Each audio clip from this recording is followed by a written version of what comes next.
This is our first look review of the Garmin eTrex 20. At the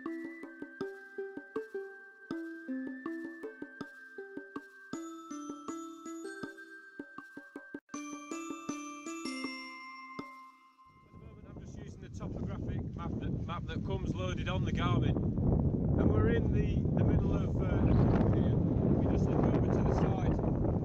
There's rocks all around, and I've turned on the satellites and the GLONASS satellite usage that you can use on this model, and it's been able to pick us up. We've got a strong connection to about 12 satellites, and we're slightly off the path now, and I can tell by the topographic that we're slightly away from it, so we need to go a little bit that way to meet up with the path again. The thing that I've just realised with this topographic map that comes preloaded is it's not got any contour lines, so the path is actually just up there above those rocks.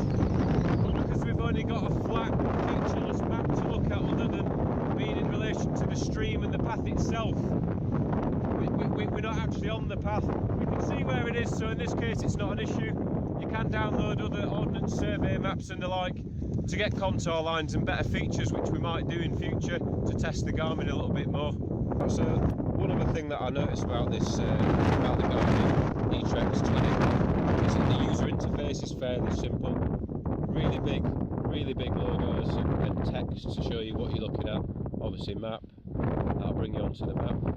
The buttons are really nicely laid out. I've been using it this morning with mittens on. But if we go back, what you need to do when you set off straight away, scroll down through the menu, you get to satellite, press this button in to select, and you can see there just how many satellites I've got. If they're selected in red, that means that they're picking you up, and you'll need a handful to get an accurate representation of where you are.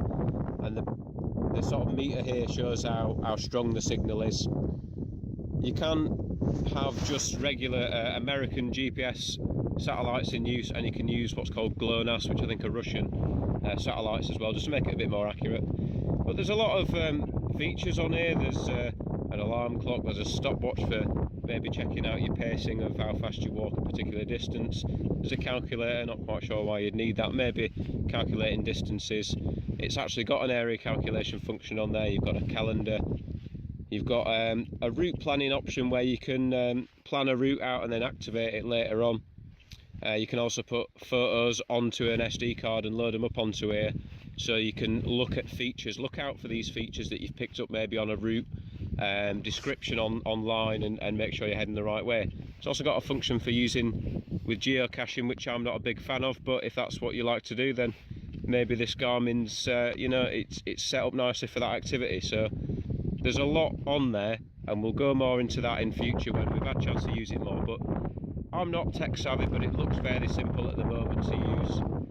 It's fairly straightforward. All the buttons are labelled. It's nice and robust, and it's been accurate. It's got us almost back to the car now over varying terrain, and I've enjoyed using it. We'd like to thank Cotswold Outdoors for providing this item for our review. You can find a link to this item on their website in the description below. These are the views of hiking and camping for UK adventurers. They are not linked to any brand manufacturer or retailer.